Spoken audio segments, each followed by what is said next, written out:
రోజు బీజేపీ కానీ టీడీపీ వాళ్ళు మాత్రం ఈ రోజు ప్రజలకు చేసింది ఏమీ లేదు. నెల్లూరుకి ఐటీ హబ్ అన్నారు. ఈరోజు ఐటీ హబ్కు సంబంధించి ఎటువంటి పరిశ్రమలు తీసుకురాలేదు. ఇదిగో అంటున్నారు, అదిగో అంటున్నారు, ఆకాశంలో చేతిలో చుక్కలు చూపిస్తున్నారు తప్ప కాంగ్రెస్ పార్టీ చేసినటువంటి అభివృద్ధి పథకాల్లో ఒక్క పథకం గారా కేటాయించినంత డబ్బులు మీ టీడీపీ ప్రభుత్వం వాళ్ళు తెచ్చుకోలేకపోతే అక్కడి నుంచి మీరు నిధులు శాంక్షన్ చేయించుకోవాలండి. బీజేపీ పార్టీ వాళ్ళు నిధులు శాంక్షన్ చేసి టీడీపీ వాళ్ళకి ఇవ్వకుండా ఈరోజు పేద విద్యార్థుల్ని పేదల్ని చాలా ఇబ్బందికి గురి చేస్తున్నారు. దాని గురించి మీరు ఏదైనా స్పష్టత ఇవ్వాల్సుకుంటే దాని గురించి ఇవ్వాల్సిందిగా కోరుతున్నాం. రైట్, ఇంకెవరన్నా పబ్లిక్ లోంచి అడుగుతారండి ప్రశ్నలు? ఈరోజు సమైక్యాంధ్ర ఉద్యమంలో ఇక్కడున్న రాజకీయ నాయక పార్టీలందరూ ఒకటే క్వశ్చన్ అడుగుతున్నాము. ఈరోజు మీరు విడదీయాలని అన్నారు. విద్యార్థి జేఏసీ నాయకులు ఏపీ ఎన్జిఓలు చేసేటప్పుడు రోడ్డు మీద మీరు ఎందుకు జెండాలు తీసుకొని ఉద్యమాలు చేయలేదయా? నేను ప్రశ్నిస్తున్నా మిమ్మల్ని. మీ అందరికి ఒకటే, మీరందరూ విడదీయలేదు. వైఎస్ఆర్ కానీ టీడీపీ కానీ బీజేపీ కానీ ఎవరు కూడా. ఏ స్టూడెంట్ జేఏసీ ఏపీ ఎన్జిఓ తప్ప రోడ్ల మీద ఎంతో మంది చనిపోయి ఉన్నారు కాబట్టి అడుగుతున్నా, మీరందరూ రోడ్ల మీదకి ఎందుకు జెండాలు తీసుకొని వచ్చి ఈ సమైక్యాంధ్ర కోసం పోరాడకుండా ఈరోజు కాంగ్రెస్ పార్టీ ఒక్కటే విడతీసింది అంటున్నారే, మీరందరూ ఏం చేస్తున్నారని చెప్పి మేము అడుగుతున్నాం. అదే విధంగా ఇంకొక నిమిషం విభజన ఎందుకు ఎలా జరిగింది అనేది వదిలేద్దాం సార్. ఒక్క నిమిషం ఈ రోజు మీరు కూర్చోండి. నెల్లూరు జిల్లాలో వార్డు నెంబర్ వేసినా కూడా గెలవలేని వెంకయ్య నాయుడు తీసుకోపోయి కేంద్ర మంత్రి చేశారు. మిత్రమా, ప్రజలకు సంబంధం లేని ఒక నిమిషం ఏ విధంగా నెల్లూరు జిల్లాని ఇంతమంది మాట్లాడితే మనకి పాయింట్ క్లారిటీ రాదు. మీరు ఒకసారి ఒక్కటి చెప్తున్నారు, రాష్ట్రం 10 సంవత్సరాలని చెప్పి ఆ రోజు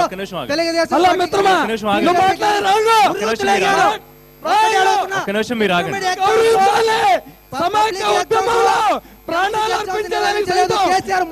బాబు గారు పాల్గొన్నారు, శ్రీనివాసరెడ్డి గారు పాల్గొన్నారు, రమేష్ గారు పాల్గొన్నారు, మయూర్ రెడ్డి గారు కూడా పాల్గొన్నారు. వాళ్ళని ఆ విషయంలో ముడికి హర్షించాల్సిన మిత్రమా నేను చెప్తున్నాను. రైట్,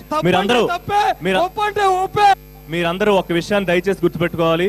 విభజన జరిగిపోయి దాదాపు పాలన 2 రాష్ట్ర ప్రభుత్వాలు ఏర్పడిపోయి ఏడాది పాలన కూడా పూర్తయిపోతుంది. ఇంకో 2 నెలలు పోతే విభజన ఎందుకు జరిగింది, విభజన పాపం ఎవరిది, బాధ్యులు ఎవరు, ఇది మాట్లాడుకోవడం వల్ల ఉపయోగం లేదు.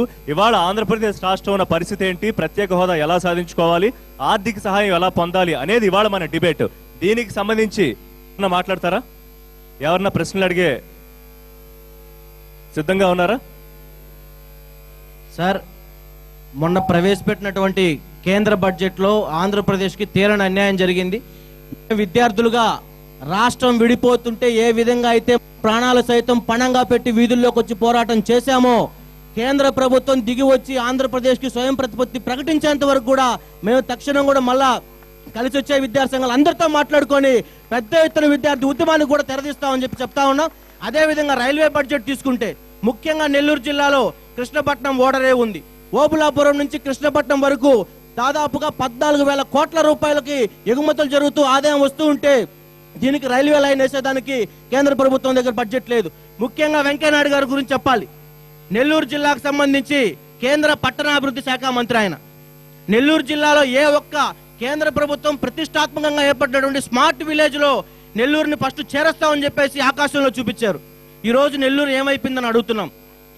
నెల్లూరులో ఏ ఒక్క విలేజ్ అయినా సరే వెంకయ్యనాయుడు గారు దత్తత తీసుకున్నారా?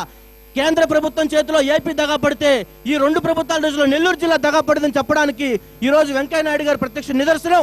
ఆయన ఒక్కటే బేషరతు కింద నెల్లూరు జిల్లా నుంచి ఉన్నటువంటి కేంద్ర పట్టణాభివృద్ధి శాఖ మంత్రి వెంకయ్యనాయుడు రాజీనామా చేసి ఆయనకు నిజంగా చిత్తశుద్ధి తెలుగు వాళ్ళ పట్ల ఉంటే రాజీనామా చేసి విద్యార్థులు ఇక్కడ ఒకసారి మహిళలు కూడా ఉన్నారు, వాళ్ళ వాయిస్ ఏంటో వినే ప్రయత్నం చేద్దాం. మాస్టర్, ఇప్పుడు మేము చెప్పేది అంటే నెల్లూరు జిల్లా ఒక నిమిషం మాట్లాడండి. First of all, very wonderful and precious good evening to all of you and very special thanks to NTV for conducting. దయచేసి మీకు తెలుగు వస్తే తెలుగులో మాట్లాడండి, ఎందుకంటే ప్లీజ్ ఎందుకంటే మనకి అందరికీ అర్థం కావాలి కదా, అందుకనే ప్లీజ్. తప్పకుండా. నేను ఆంధ్రప్రదేశ్ లో పుట్టి చాలా గర్వపడుతున్నాను కాబట్టి స్వచ్ఛమైన తెలుగు మాట్లాడగలను. Please thank you. అండ్ నేను సాధారణంగా భారతదేశంలో ఎప్పుడు ఈ బైఫర్ఫికేషన్ విభజన అనేది కొత్త కాదు. చాలా సార్లు విభజన జరిగింది. కాకపోతే కొత్త విషయం ఏంటంటే ఏ భాగం అయితే విభజించబడాలనుకుంటుందో ఆ భాగం కొత్తగా వెళ్ళి వాళ్ళ రాజధాని నిర్మించుకునేది. కానీ ఇప్పుడు ఏమైందంటే విభజన వద్దు అనుకున్న రాష్ట్రాన్ని వాళ్ళ రాజధానిని లాగేసుకుని కొత్తగా రాజధాని నిర్మించాలనుకు. దట్ ఈస్ ఓకే, మనకు తెలుసు విభజన ఎలా జరిగింది, కానీ ఇప్పుడున్న పరిస్థితి ఏంటి, దేంట్లోంచి బయటపడాలంటే ఏం చేయాలి, దానికి సొల్యూషన్ దానికి ఏమైనా చెప్పగలరా? సార్ తప్పకుండా చెప్తాను సార్. ఏంటంటే మామూలుగా స్పెషల్ ప్యాకేజ్ కావాల్సిన అవసరం ఏదైతే ఉందో అది ఆంధ్రప్రదేశ్కి తప్పకుండా ఉంది. ఇంకా ఏం చెప్పాలనుకుంటా అంటే నేను మామూలుగా సాధారణంగా ఏ రాష్ట్రానికైతే కరువు పీడిత ప్రాంతం అంతటికంటే స్పెషల్ ఎఫెక్ట్స్ ఏవైతే ఉంటాయో అవన్నీ కూడా ఆంధ్రప్రదేశ్ విడిపోయిన ఆంధ్రప్రదేశ్ కి నవ్యాంధ్రప్రదేశ్ గా మారాలంటే స్పెషల్ ప్యాకేజ్ తప్పకుండా అవసరం. ఎప్పుడైతే ఆంధ్రప్రదేశ్ ఒక్క నిమిషం ఇంకా మాట్లాడడానికి చాలా మంది ఉన్నారండి, మనకి టైం ఉంది, ఒకసారి మళ్ళీ వెళ్దాం. ఏమంటారు ఆనంద్, మయూర్ గారు మీరేం చెప్తారు? చాలా మంది చాలా ప్రశ్నలు అడిగారు. కేవలం కోటి సంతకాల సేకరణ అంటూ ఈ మధ్య ఒక ప్రయత్నం మొదలుపెట్టింది కాంగ్రెస్ పార్టీ. కొంత తన ఉనికిని మళ్ళీ చాటుకునే ప్రయత్నం చేయడమా, లేకపోతే పూర్తి చిత్తశుద్ధితో ప్రత్యేక హోదా కోసం మిగతా వాళ్ళని కలుపుకు వెళ్లి చేసే ప్రయత్నం ఏమన్నా ఉందా? సార్, ఈరోజు ఈ సభకి విచ్చేసిన ఎన్టీవీ ప్రేక్షకులకు, నగరపాలకులకు అందరికీ కూడా ధన్యవాదాలు తెలియజేసుకుంటున్నాను.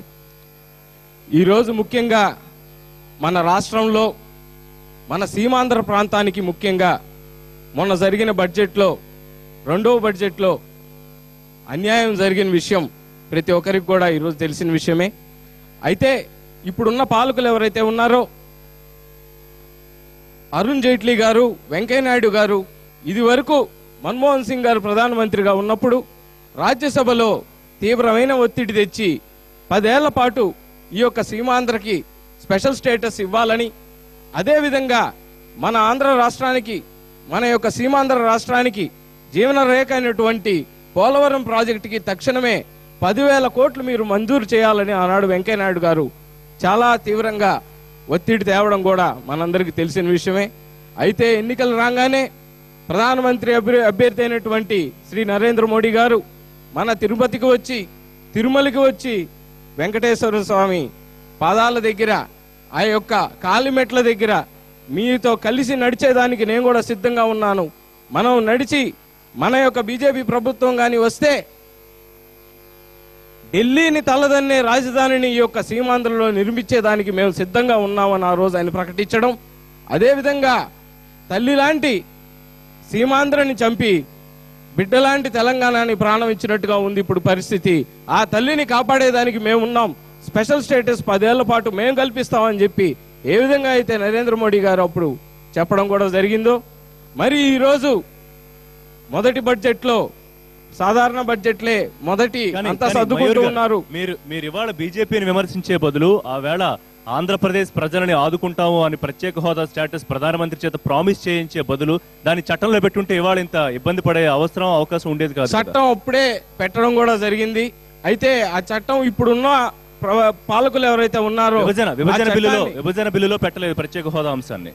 విభజన బిల్లులో లాస్ట్ లో ఆఖరిలో ఉన్నప్పుడు విభజించడం కూడా జరిగింది. ఆ విభజన కారకులు కూడా పూర్తిగా కాంగ్రెస్ పార్టీ వాళ్ళు అని కూడా జనాలందరూ మొన్నటిదాకా అనుకుంటున్నారు. కానీ ఇప్పుడిప్పుడే నిజాలు కూడా బయటపడుతూ ఉన్నాయి. ఉత్తరం ముక్క ద్వారా మాకేం అభ్యంతరం లేదు మీరు విభజిస్తే అని ఇప్పుడున్న పాలకులు రాసిస్తేనే, బీజేపీ పార్టీ వాళ్ళైతే మొట్టమొదట కాంగ్రెస్ పార్టీ కంటే ముందుగానే మేము కానీ ప్రభుత్వంలోకి వస్తే మొట్టమొదట మేము చేయబోయే పని తెలంగాణని ఇవ్వటమే, ఈ యొక్క రాష్ట్రాన్ని చీల్చడమే అని వాళ్ళ ప్రకటన కూడా ఈ రోజు ప్రజలందరూ కూడా గమనిస్తూ ఉన్నారు. దీన్ని కేవలం కాంగ్రెస్ పార్టీని అక్యూజ్ చేయడం కూడా దారుణం అనే విషయం ఈ రోజు ప్రజలందరూ కూడా చెప్తూ ఉన్నారు. ముఖ్యంగా మొన్న జరిగిన బడ్జెట్లో అయితే ఇప్పుడు చూసినట్లయితే కనీసం ఇప్పుడున్న పాలకులు విషయానికి వస్తే మన రాష్ట్రంలో అయితే చంద్రబాబు నాయుడు గారి మాటలు, ఆయన హామీలు చూస్తూ ఉంటే మింగను మెతుకు లేదు కానీ మీసాలకి సంపెంగ నూనె చాలా మంది పబ్లిక్ ఒపీనియన్ చెప్పడానికి సిద్ధంగా ఉన్నారు. నిధులు లేవు కానీ కంటిన్యూ చేద్దాం. విజయ్ చెప్పండి. ఒక నిమిషం వారు ఏం చెప్తారో చూసిన తర్వాత మళ్ళీ మీరు మాట్లాడదురుగా. నా పేరు ఒక్క నిమిషం మీకు చెప్పే సమాధానం నేను అవకాశం నేను ఇస్తాను, మీరు కూర్చోండి. నా పేరు కృష్ణ, చెప్పండి. స్టూడెంట్ జేఏసీ స్టేట్ కన్వీనర్ గా, ఒక సమైక్యాంధ్రవాదిగా, సమైక్యాంధ్ర పార్టీ తరపున ఒక విద్యార్థి నాయకుడిగా, ఎమ్మెల్యే నేను ఉంటే ఈరోజు కాంగ్రెస్ పార్టీ మీద బీజేపీ, బీజేపీ మీద కాంగ్రెస్ పార్టీ మమ్మల్ని ఎర్రోలు చేస్తూ వాళ్ళు తిట్టుకుంటున్నారు. అసలు ఈ రాష్ట్రం విడిపోవడానికి కారకులే వాళ్ళిద్దరు. ఈ స్టేజీ పంచుకోవడానికి అర్హత లేనటువంటి రెండు పార్టీలే వాళ్ళిద్దరు. ఆ రెండు పార్టీల్ని మనం ఈరోజు ఎప్పుడో ఈ రాష్ట్రం నుంచి వెళ్ళేసాం. ఆ రెండు పార్టీల వల్లే ఈ రోజు ఈ రాష్ట్రం. ఒకసారి మనం రియాలిటీ మర్చిపోవద్దు. మీ పేరు? కృష్ణ యాదవ్ అండి. కృష్ణ యాదవ్ గారు, రియాలిటీ ఏంటంటే ఇప్పుడు కేంద్రంలో బీజేపీ అధికారంలో ఉంది, రాష్ట్రంలో టీడీపీ అధికారంలో ఉంది. సో వాళ్ళిద్దరూ కలిసి ఇక్కడ అధికార పార్టీగా మిత్రపక్షంగా ఉన్న టీడీపీ ఏం చేయాలని మీ విద్యార్థి సంఘాలు కోరుకుంటున్నాయి? అధికారంలో ఉన్నటువంటి పార్టీలే ఈ రాష్ట్రాన్ని విభజించినప్పుడు వాళ్ళు న్యాయం చేస్తారనేటువంటిది ఎవరికి ప్రజలకు నమ్మకం లేదు. కాకపోతే కేంద్ర ప్రభుత్వం ఆ రోజు రాజ్యసభలో ఏదైతే వెంకయ్య నాయుడు గారు చెప్పారో, నేను ఆంధ్రవాసిగా బాధపడుతూ ఉన్నాను, నా గుండెల నిండా బాధ ఉంది, నా దుఃఖం కళ్ళల్లో వస్తా ఉంది, కాంగ్రెస్ పార్టీ ఇక మీద గెలిచే ప్రసక్తే లేదు, కాంగ్రెస్ పార్టీ ఓడిపోతుంది, మేమే అధికారంలోకి వస్తాం, 10 సంవత్సరాల పాటు ప్రత్యేక హోదా ఇస్తానన్నటువంటి వెంకయ్య నాయుడు ప్రత్యేక హోదా ఈ రోజు ఎందుకు తేలేకపోతా ఉన్నాడు? ఎందుకు కేంద్ర ప్రభుత్వాన్ని ప్రశ్నించలేకపోతా ఉన్నాడు? మోడీ గారిని ఎందుకు నిలదీయలేకపోతా ఉన్నారు? వెంకయ్య నాయుడు గారికి ఈ యొక్క రాష్ట్రంలో అడుగు పెట్టేటువంటి అర్హత ఉందా? నెల్లూరు జిల్లాకు వచ్చి ప్రజల్లో తిరిగేటువంటి అర్హత ఉందని చెప్పేసి నెల్లూరు జిల్లా ప్రజలే కాదు, ఆంధ్ర రాష్ట్ర ప్రజలు మొత్తం కోరుకుంటా ఉన్నారు. అయితే ఇంకొకటి, కేంద్ర ప్రభుత్వం ఇందాక ఒకరు మాట్లాడుతూ అన్నారు, విద్యా సంస్థలు కేంద్ర ప్రభుత్వం ఈరోజు ఐఐటి, IIIT లాంటి విద్యా సంస్థల్ని బీజేపీ ఒక ప్లస్ పాయింట్ కూడా ఉంది. 14 విద్యా సంస్థలకి స్థల పరిశీలన చేసింది బీజేపీ ఈ రాష్ట్రంలో. ఇప్పుడున్నటువంటి రాష్ట్రాన్ని అడిగింది, 14 విద్యా సంస్థలు మేము పెడతాము, మీరు స్థలాన్ని కేటాయిస్తూ మాకు ప్రతిపాదనలు పంపించండి, మీ యొక్క విద్యా సంస్థలకు విద్యార్థులకు మేలు జరిగే 7,500 కోట్లు బీజేపీ కేటాయించింది. ఈ రాష్ట్ర ప్రభుత్వం కూడా తప్పుంది.